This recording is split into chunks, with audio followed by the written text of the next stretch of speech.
matapos lahat ng mga nangyari, tinulungan niya ako, and then hanggang ngayon, masaya po ako kasi siyempre, naging nanay ko na siya sa industriya. Masaya po. Hindi ko rin ine-expect na magkikita kami ulit kasi matapos lahat ng mga nangyari, tinulungan niya ako, and then hanggang ngayon, masaya po ako kasi siyempre, naging nanay ko na siya sa industriya. At malaki po yung tulong na binigay niya sa akin. So, malaking pasasalamat po para sa akin. Malalim eh. Hindi po basta-basta na pakisama lang. Kung makikitungo siya sa maraming tao, hindi kanya isang tabi.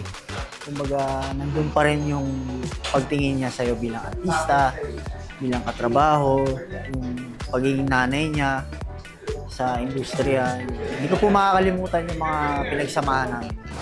Mami Ai, salamat po. Hindi ko po makakalimutan yung mga tulong na binigay niya sa akin. Hindi po kayo nawala ng pag-asa nung ako po ay naghihirap.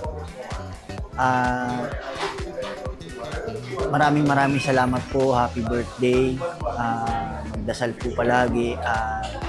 Nandito lang po ako.